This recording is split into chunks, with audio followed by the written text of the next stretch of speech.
Welcome to math today. We're going to warm up with our fluency activity being a sprint subtraction within 20.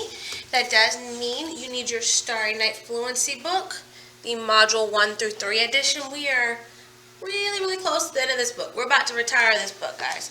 So our sprint today, it can be found on page 147. The digits are 147, and it says to write the missing number. And as I stated, it is subtraction within 20. So these are all subtraction homes. Make sure you're paying attention to where the missing part is located. We're going to go ahead and put 60 seconds on the clock. Once I find the clock, hold on.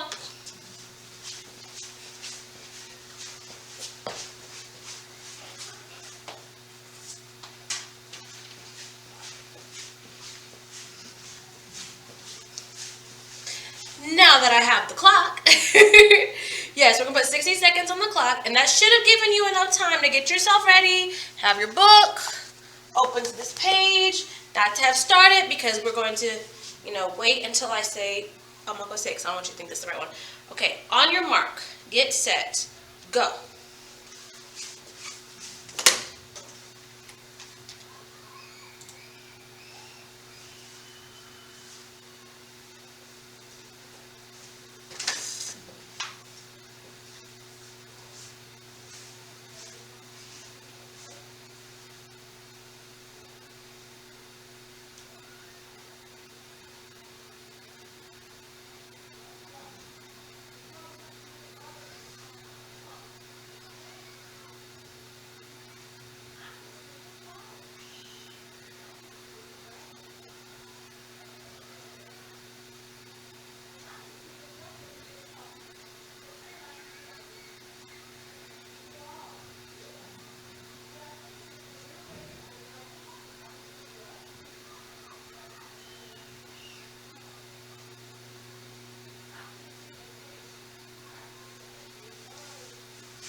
Okay. You heard just as well as I did. Time's up. We need to stop what we're doing. We're going to go ahead and see how we did. So let's go check our work. Come on. All right, so let's check our work. We're going to write the missing number, and looking, it appears we're doing subtraction from what I can see. Make sure you're keeping aware of where the missing number is located. So let's begin with number 1. 16. Oh, you got it right. Give yourself a check. But if you got it wrong, give yourself an X and keep going. We are making our brains grow. Wrong answers are better than no answers. But, taking our time has value too. All right, let's keep going. 14. 18. 13. 15. 16. 15, 13, 12, 14, 10,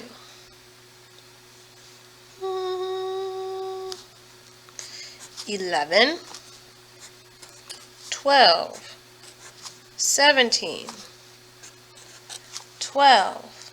All right, let's keep going. We're at the top of column 2, question number 16. 10, 9, 2, 11, 10, 9, 7, 6. Okay, now notice once we get to question 24, the position of our missing number changes. Whole minus unknown part equals known part, and that is 3. 4.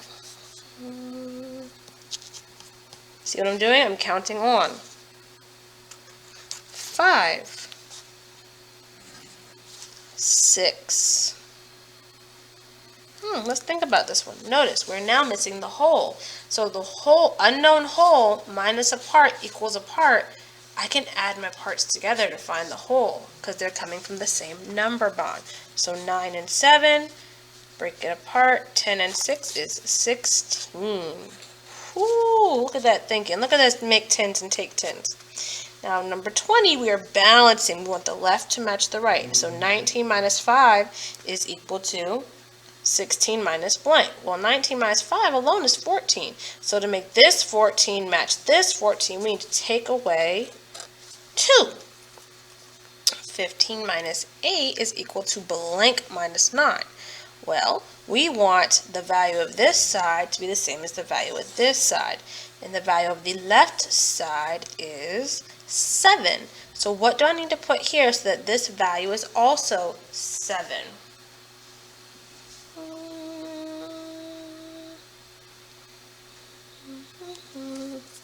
16. Good job. Excellent. All right, guys, let's continue with our lesson.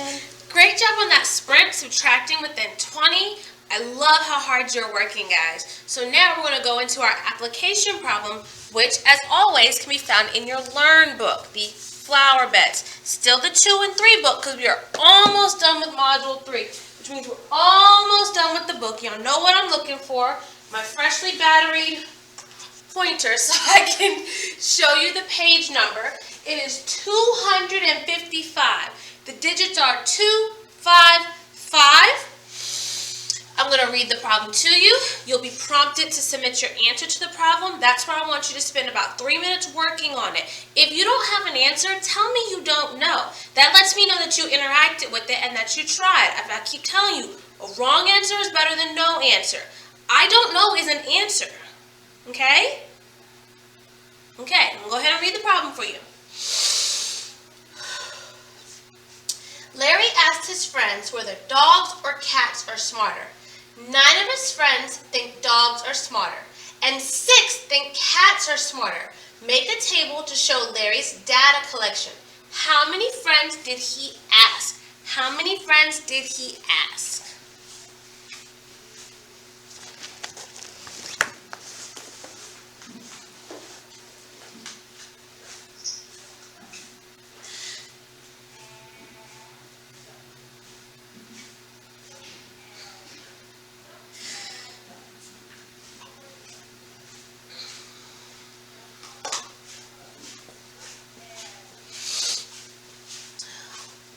Okay, now we're ready to look and think about this. It tells us that Larry asked his friends whether dogs or cats are smarter. 9 of his friends think dogs are smarter, and 6 think cats are smarter. So how many options did they have? 2, dogs and cats. Excellent. And the friends, they told him that how many times did they say dogs are smarter? 9 times. And what about cats? 6 times. So collecting that data might look like this. It might look like this. It could also look like tally marks. It could look like, no, that's about it. It could look like circles or tally marks. A way in which to organize the information. Now, the question we're being asked isn't who won or who's more or less. It's how many friends did he ask? Which means we want to put the dog friends and the cat friends together. So what we're going to do is, since we have our picture model, we're going to use our make 10 strategy to figure out how many friends he had. So we're going to add, so dogs plus cats equals all of his friends. 9 friends who say dogs plus 6 friends who say cats equals all of his friends. In the make 10 strategy, we want to choose the part that's almost 10.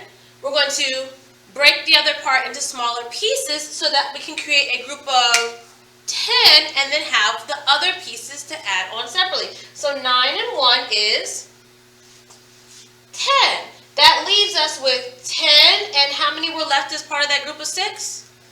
5. Now I'm not saying their vote changed. I'm just moving the pieces around to help me count to find out my answer, my total, my whole. My parts are still 9 and 6. But I'm moving pieces to help me add. So what is the actual answer to the question?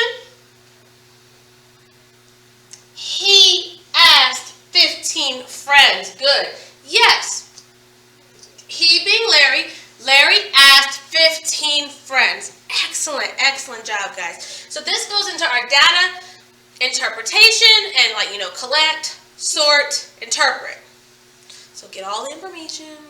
organize it around, like the example we talked about with your Halloween candy. You put the ones you really like here, the ones you don't like there. You set your chocolates from your fruity flavors, that kind of stuff. That is sorting things. The question prompts you have when we talked about stickers. Yeah. So today we're going to think about, and I actually asked y'all to answer this as well as some other questions one day last week. So I'm waiting for all the results, and then we'll talk about that during a live session.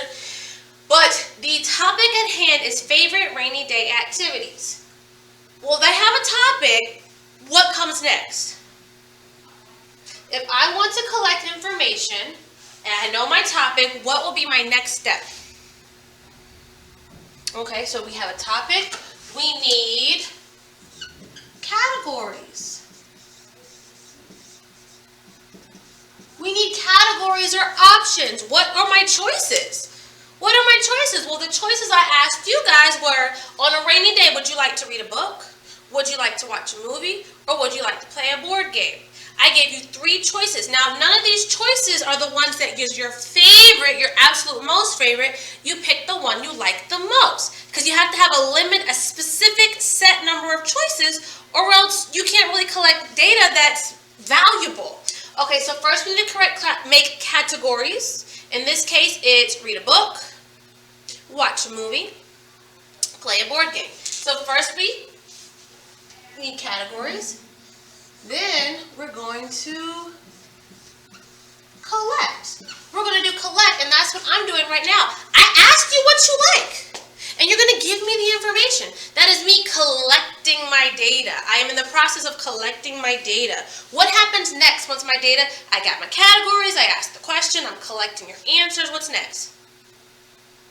Sort or organize. Yes, I need to sort or organize the data. Sort or organize, they mean the same thing.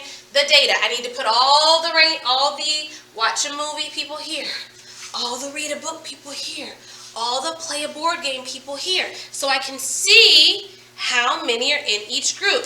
And now I'm able to step 4, interpret.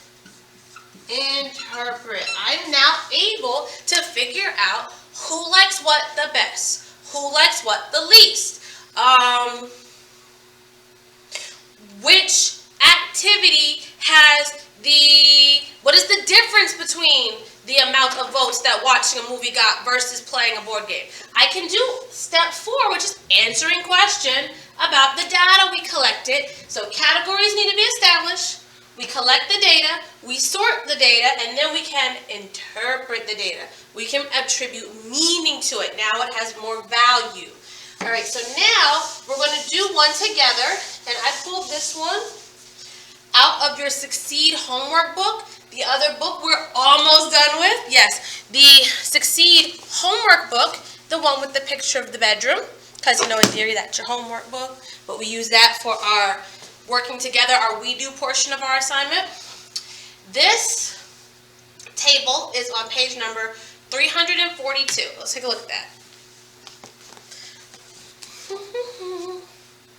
Okay, almost turned to it, huh? All right, yeah, so 342 is where, right here, this one right here, is where we would find this right here. So the digits are 3, 4, and 2. 3, 4, 2. And it reads, students voted on their favorite type of museum to visit. Each student could only vote once. That's how voting works. You get one vote. Answer the questions based on the data in this table. Now, this table is organized in what's called a pictograph. So there's pictures to represent one vote. Each little body, each little stick person represents one vote. So it's not grouped in 5s like tallies, and we're still going to count it 1, 2, like we're just counting normal, regular counting. Each one body, one vote. One little smiley stick person, one child's opinion, okay? So our options are Science Museum, Art Museum, History Museum, okay? Now, one of the things that I stress, especially during live, is if you can't read the title of the name of each of the museums, just like in word problems, use the first letter to help you keep track of which one we're talking about. And then down here, when you see it in the questions, you can match the first letter.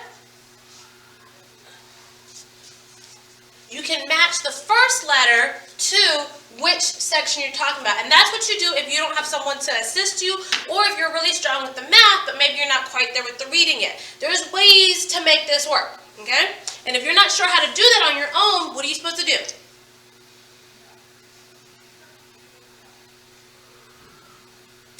Yes, ask a grown-up. Ask a grown-up. Be it your teacher, be it your parent, be it, I'll even say teenage siblings. They're not quite grown-ups, but I'm pretty sure they'd be willing to help you if you ask nicely. Definitely your teacher, so ask a grown-up. Okay, so our first category is the Science Museum. The second one, again, is the Art Museum, and the third is the History Museum. Our first question says, how many students chose art museums?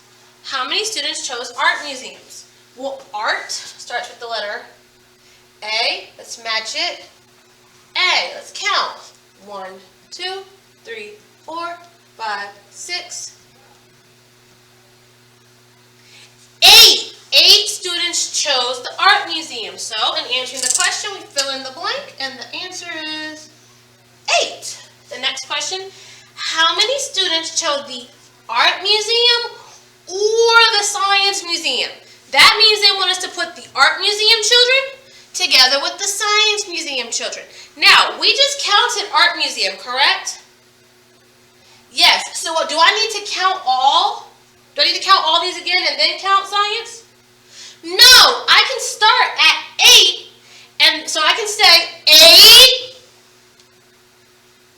8, 9. So I'm going to put the Science Museum together with the Art Museum, which we already counted to be 8, to find out how many art and science children together. So 8 for Art Museum, 9, 10, 11, 12, 13, 14. 14 students chose the Art Museum or the Science Museum. 14 students. Good. Now, from this data, can you tell how many students are in this class?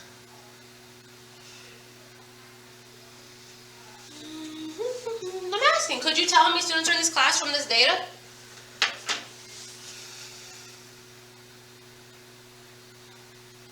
We would hope so. We would hope the answer is yes. We assume that everyone was asked and that everyone had the opportunity and chose to vote. We can assume that the number of votes represented also represents the number of children, because each student got 1 vote. Each 1 to 1. Each student got 1 vote. So between science and art, we know that there's 14. So in theory, if we add history, that should tell us the number of students that are in this class. So, can you tell how many students are in this class? Well, it's got to be a yes or no. So we're going to go with yes because we're supposed to be able to. It's supposed to be a yes. Barring someone is absent or decided that they weren't participating, the answer should be yes. Everyone should have been asked and everyone should have voted. So the answer to that question is yes. Great work, guys. Great work interpreting the data. In this case, the data was already collected for us. The data was already collected for us. Good.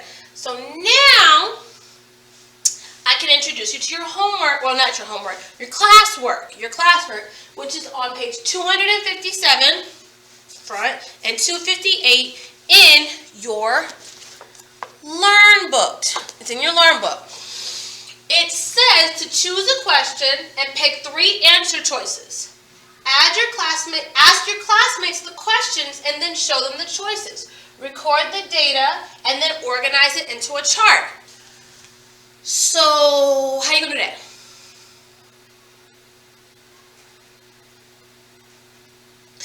We could, but that would take a really long time in terms of me collecting it and getting the information back out to you.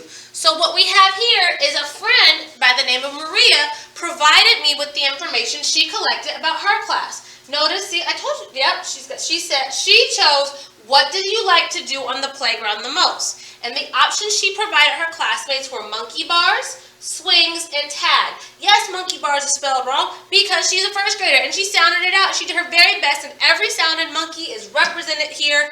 That's awesome. That's awesome spelling, okay? She counted up the votes of her classmates. She used tally marks. So I'm going to provide you with a picture of Maria's class's information, and you're going to use this to do your work, okay? You're going to use this, so you'll copy this into your book I'm going to show you. Hold on. Okay, this will be a picture which you will copy into your book on page 257. You will then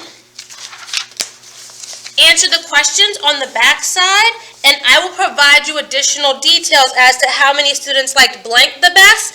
I'll tell you what to put in those places. And yes, I will provide a picture with that. I will provide the rest of the information you need so that you can do the math to answer the questions, interpreting the data that Maria so kindly collected and sorted for us. Say thank you, Maria.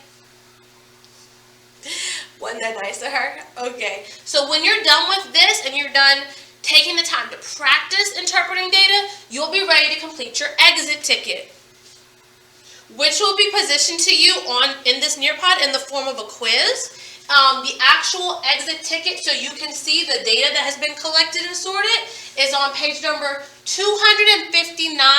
Notice blue number means Blue Trim Learn Book, 259. It's on the next page right here. Be sure to click submit when you are done. If you don't click submit, I can't see your work. I can't grade work I don't have.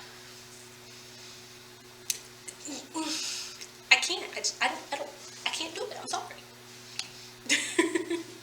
Alright guys, that does conclude our lesson, this portion of our lesson. You are now ready to do some work independently and, independent-ish.